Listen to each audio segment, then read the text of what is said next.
আচ্ছা, তোর কি একবারও প্রশ্ন জাগে না যে ওই হালায় যদি তোরে সিগন্যাল দিতে পারে, তাহলে তুই কেন পারিস না? কেন তুই অন্যের সিগন্যাল কপি করিস? কারণ তুই লুজার। ও যদি তোরে সিগন্যাল দিতে পারে, তাহলে তুই কেন ওদের সিগন্যাল দিতে পারিস না? কারণ তুই মার্কেটকে অনেক ভয় পাস। আর ও মার্কেটকে নিজে কন্ট্রোল করে। তাই তোকে সিগন্যাল দিতে পারে।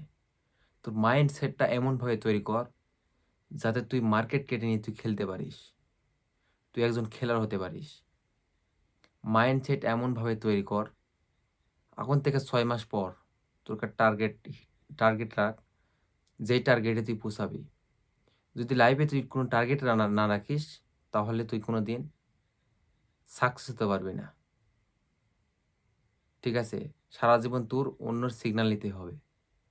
সো নিজের মাইন্ডসেটটা এমন তৈরি কর, যদি ওই হালা যদি তোকে সিগন্যাল দিতে পারে, তাহলে তুইও পারবি। ও ভাত খায়, তুইও ভাত খাস।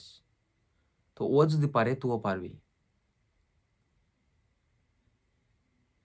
নিজের মাইন্ডসেটটা এমনভাবে তৈরি কর, যাতে এখন থেকে ৬ মাস পর এমন একটা জায়গায় দাঁড়াবি, যাতে মানুষ তোকে দেখে হিংসা না, প্রাউড ফিল করে যে এই ছেলে এখান থেকে এখানে উঠছে। ঠিক আছে? লার্নিং কর। যদি ট্রেডিংয়ে তুই যদি ভালো কিছু করতে চাস, তোকে লার্নিং করতে হবে। আদারওয়াইজ অন্য কিছু কোনো এখানে কাজ করবে না। সো তোকে পেইড কোনো কোর্স করতে হবে না। ইউটিউবে রহ ভিডিও আছে ভাই। ফ্রিতে অনেক কিছু শিখায়। সো ওখানে ভিডিও দেখ, ১ দিন, ২ দিন, ১ সপ্তাহ, ২ সপ্তাহ তুই সময় দে, তাহলে তুই পারবি। তুই বসে থেকে স্ক্রল করবি, টিকটকে ভিডিও দেখবি আর তুই সাকসেস হয়ে যাবি? এত সোজা না। তুই এখনো সময় আছে, কামব্যাক কর।